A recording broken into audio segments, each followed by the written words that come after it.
ഇന്ന് ഇമോഷണൽ ആയിട്ടുള്ളൊരു വീഡിയോ ആണ്. ഞാനൊരു 2-2.25 കൊല്ലമായിട്ട് ജോലിക്ക് പോയിട്ടിരുന്ന സ്ഥലത്ത് നിന്ന് ഞാൻ ഇന്ന് റിസൈൻ ചെയ്ത് ഇറങ്ങുകയാണ്. അപ്പോൾ അതിന് വേണ്ടിയിട്ട് വിഷ്ണു പറഞ്ഞു, ഇനി നമ്മൾ ഒരുമിച്ച് നിന്നെ ഞാൻ ജോലിക്ക് കൊണ്ടാക്കാനൊന്നും ഉണ്ടാവില്ല തൃശ്ശൂർ വരെ, അതുകൊണ്ട് ഞാൻ നിന്നെ ലാസ്റ്റ് ഡേ കൊണ്ടാക്കാമെന്ന് പറഞ്ഞിട്ട് വിഷ്ണുവാണ് എന്നെ കൊണ്ടാക്കിയത്. അപ്പോൾ ഞാനിങ്ങനെ പോകുന്ന വഴിയൊക്കെ കണ്ട് നോക്കിയിരുന്ന് വിഷമിച്ച് പോവുമായിരുന്നു. അപ്പം ഞാൻ ഈ പുളിമൂട്ടിൽ ചിൽസിൻ്റെ റൈറ്റ് സൈഡിലുള്ള വഴി എടുത്തിട്ടാണ് പോവാറ്. പക്ഷേ എൻ്റെ ലാസ്റ്റ് ഡേയ്സിലൊന്നും എനിക്ക് ആ വഴിക്ക് പോകാൻ പറ്റില്ല, കാരണം അവിടെ റോഡിൻ്റെ വർക്ക് നടന്നുകൊണ്ടിരിക്കുകയായിരുന്നു.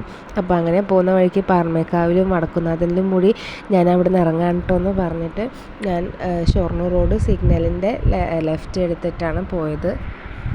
സിഗ്നൽ ഇറങ്ങിക്കഴിഞ്ഞാൽ ലെഫ്റ്റ് സൈഡിൽ കോപ്പറേറ്റീവ് ഹോസ്പിറ്റലിൻ്റെ തൊട്ടപ്പുറത്തെ ബിൽഡിങ്ങിലുള്ള സുഹർഷ ടവറിലെ 3rd ഫ്ലോറിലെ HDFC ബാങ്കിൻ്റെ WBOയിലാണ് ഞാൻ വർക്ക് ചെയ്തിരുന്നത്. ഞാൻ എൻ്റെ ബാങ്കിങ് കരിയർ സ്റ്റാർട്ട് ചെയ്യുന്നത് HDFCയിലാണ്. അതിന് മുമ്പ് വരെ അല്ലറ ചില്ലറ ജോലികൾക്ക് പോയിരുന്നു.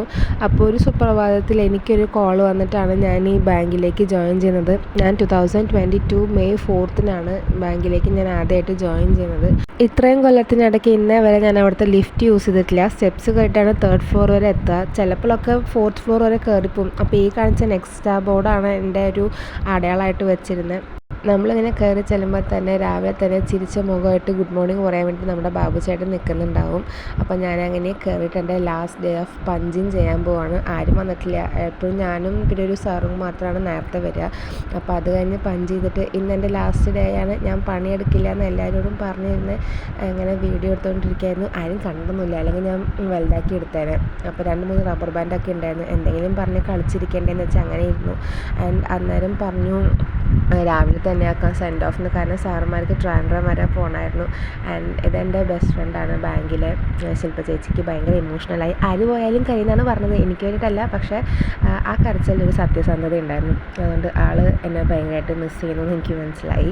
ആൻഡ് ആൾ മാത്രമല്ല, അവിടുത്തെ എല്ലാവരും, ഞാൻ ഇത്രയും കാലം അവിടെ നിന്നതിൽ എനിക്ക് അവർ പറഞ്ഞ വാക്കുകളൊക്കെ ഭയങ്കര ടച്ചിങ് ആയിരുന്നു. ആൻഡ് ഞാൻ പറഞ്ഞ ബാബു ചേട്ടൻ ബീഫ് ബിരിയാണി കൊണ്ടുവന്നിട്ടുണ്ടായിരുന്നു എനിക്ക് വേണ്ടിയിട്ട്. ആൻഡ് ലാസ്റ്റ് ഡേ അവിടെ നിന്ന് ഒരു ചായ കുടിക്കാൻ വിചാരിച്ചു. ആക്ച്വലി ഞാൻ കാപ്പച്ചിനോ കുടിക്കാറുണ്ട്, ഈ പ്രാവശ്യം ടീ ബാഗ് ഇട്ടിട്ട് ഒരു ടീ കുടിക്കാമെന്ന് വിചാരിച്ചു. ആൻഡ് അങ്ങനെ അവിടെ കളിയും ചിരിയൊക്കെ കഴിഞ്ഞിട്ട് എൻ്റെ last day of shut down ആണ്.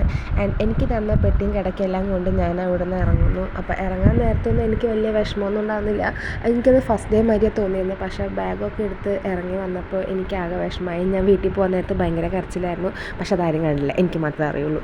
ആൻഡ് ഇതാണ് എനിക്ക് അവർ തന്ന ഗിഫ്റ്റ് ബാഗ്. എന്നോട് ചോദിച്ചു എന്താ വേണ്ടതെന്ന്. അപ്പം ഞാൻ എന്തെങ്കിലും ആയിക്കോട്ടെ എന്ന് പറഞ്ഞു. അപ്പോൾ പുതിയ ജോലിക്ക് പോകാനുള്ള സാധനങ്ങൾ മേടിച്ചോ എന്ന് ചോദിച്ചു. ഇല്ല, ഇന്ന സാധനങ്ങൾ മേടിക്കണം എന്ന് പറഞ്ഞപ്പോൾ എനിക്ക് ചിലവില്ലാതിരിക്കാൻ വേണ്ടിയിട്ട് ഒരു ഹാൻഡ് ബാഗ്, ഒരു ഡയറി, ഒരു പെൻ ആൻഡ് ഫാസ്റ്റ് ട്രാക്കിൻ്റെ ഒരു വാച്ചാണ് എനിക്ക് മേടിച്ച് തന്നത്.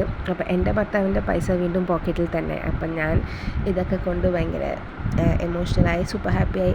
എനിക്ക് ഒറ്റ കാര്യം മാത്രമേ ഞാൻ ആലോചിച്ച് സന്തോഷിക്കുന്നുള്ളൂ. ഞാൻ കാരണം അവിടെ ഒരു ഹാപ്പി എൻവയോൺമെൻറ്റ് ഉണ്ടായെന്നുള്ളൊരു സന്തോഷം കൊണ്ട് മാത്രമാണ് ഞാൻ അവിടെ നിന്ന് ഇറങ്ങുന്നത്. അപ്പോൾ ഞാൻ കാരണം ആരെങ്കിലും വിഷമിച്ചിട്ടുണ്ടെങ്കിൽ എല്ലാവർക്കും സോറി. ആൻഡ് എനിക്കൊരു നല്ല ഫ്യൂച്ചർ ഉണ്ടാക്കി തന്നതിനും എനിക്കൊരു നല്ല എൻവയോൺമെൻറ്റ് തന്നതിനും എല്ലാവർക്കും നന്ദിയുണ്ട്.